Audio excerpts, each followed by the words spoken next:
Christie was on Fox News talking about his candidacy, and during the interview, he was asked a question that made him irritable, to say the least. Take a look. He's made comments that have frustrated some of your fellow Republicans who say he's setting the wrong tone for the party. Where do you stand? Oh, listen, we've talked about this over and over again. What we should be talking about are all the significant problems we have in this country, like entitlement reform, which we've talked about. We should be talking about education reform and not continue to be talking about all this stuff. You know, enough. We've answered the question. But did he send the wrong signal or not? Because you said you're going to be all about straight talk. Well, this will be the 15th time I've answered it now. So what's it? It's inappropriate. The comments were inappropriate. But listen, Donald is a friend. I've known him for 13 years, and I like him personally. But his comments were inappropriate. That's now the 15th time I've said it, and it's going to be the last time I say it.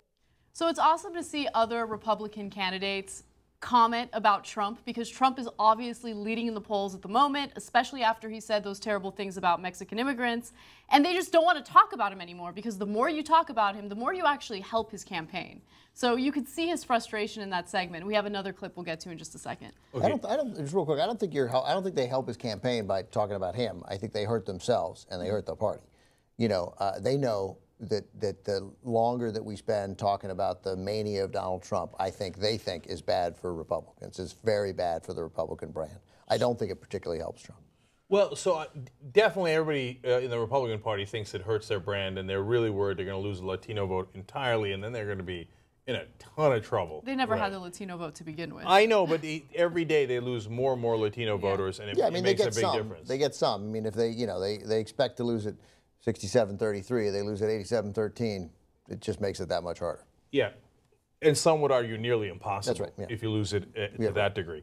Now, but the one part that I'll disagree with a little bit is I think this does help Trump, and I think it really does hurt the other candidates, because when Christie starts talking about the wall and saying that it's not realistic or effective, the wall that Trump wants to put on the border and make Mexico pay for it, right? Well, okay, when Christie opposes that, he looks soft, he looks weak, and he looks like he's agreeing with Democrats. So none of those things are true, right? But in the flash of an eye, right?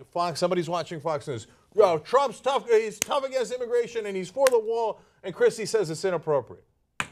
That's a win for Trump in the Republican primaries. It's just a win. I don't think it is, because you're seeing it only as if everything is either a loss for them or a win for Trump. I believe Donald Trump's chances have gone from 0% to -5%. Like, this guy has zero chance. I mean, Bernie Sanders has 50 billion times greater chance of being the president of the United States than Donald Trump. So I don't think anything's a win for Donald Trump. I think he seems like more of a clown among this guy is at. His negative numbers are historically low. They are the lowest negative numbers for any major presidential candidate in the modern era.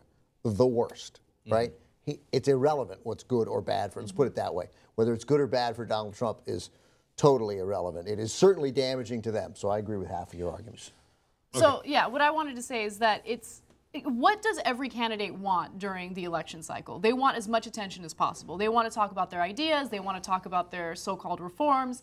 And right now, no Republican politician is getting that, because Donald Trump is such a circus that the media is obsessed with him and everything that he has to say. So even though he doesn't stand a chance at all, and even if other Republican candidates understand that he doesn't really stand a chance, they hate the fact that Trump is getting all the attention. When they're doing interviews, like Christie is on Fox News, they're not being asked about what their policy ideas are. They're being asked about Trump.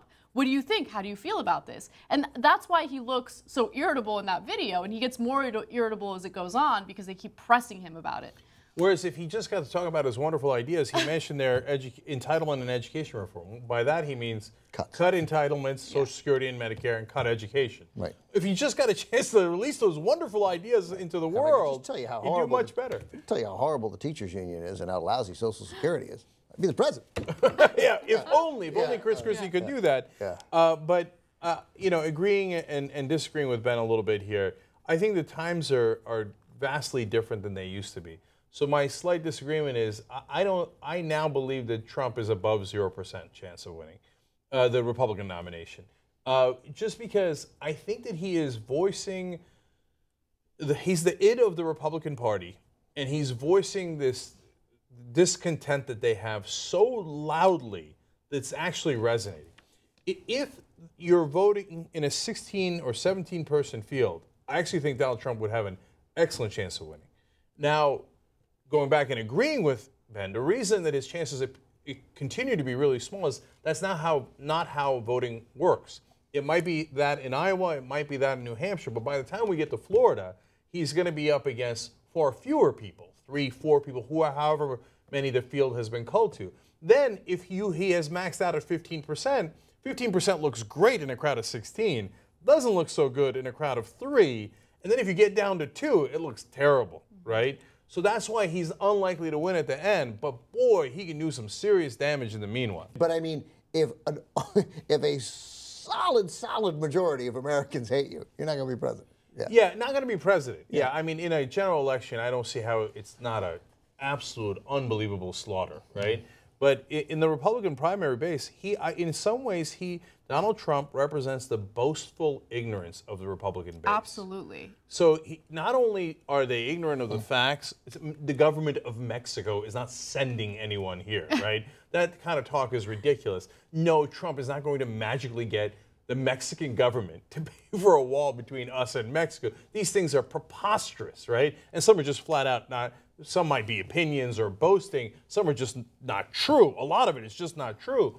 But for the Republican base, that has often not mattered. They have also been boastful about their ignorance. I don't care what the facts say. Not just, Bush is right. We go into Iraq, we show them who's boss, right? Not just boastful about their ignorance, though, boastful about their hatred toward other people, whether it's Muslims or black people or Latinos. And when you have someone who fearlessly talks about his disdain for Mexicans, that definitely resonates with the Republican base. And that's exactly what's happening right now. They think that he's like a fearless leader.